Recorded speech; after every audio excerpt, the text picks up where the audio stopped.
Good morning. It's Thursday, January 18th, 2024, and we're going to look at the story arc again and why it often becomes confusing, especially when you're reporting on true crime, because real life is not as neatly packaged as a story in a novel.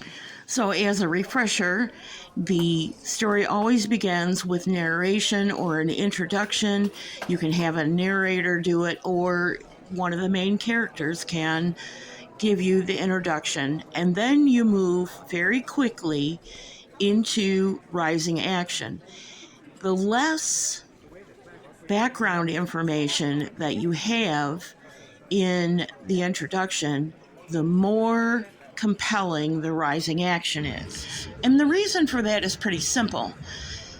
The less background information you have, the less you have to go on, the harder you work to figure out who the main characters are, who the secondary characters are, what their roles are, how important they are, and you try and anticipate where the trajectory of the story is going. One of the problems in the story of these characters that we're discussing is that we don't know where we are in the story arc. Are we in rising action? Have we already seen the climax and are at a plateau in the early stage of falling action? Where exactly are we in this story? If we say the story arc leaves rising action between 7 p.m. on June 15th, 2021, and 13 days later when the search has concluded, then we have seen the climax. However, for a year and a half, we have had no further communication from law enforcement. And that means that we are at a plateau regardless of where it is in the story arc. And our frustration comes in the fact that we don't know where we are in the story arc. Could we still be in rising action? And the climax would be the rescue or recovery of Summer Wells. It's very difficult to tell. Now, you see a huge list of people involved in one way or another in this post-search effort, even some of them before the search concluded. And there are many, many more when you start adding YouTubers and unnamed community volunteers. The list is almost endless.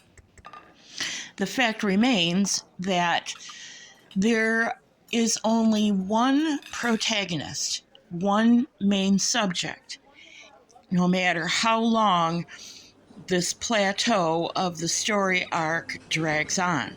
Her name is Summer Wells. She was born in February of 2016, making her now very close to 8 years old.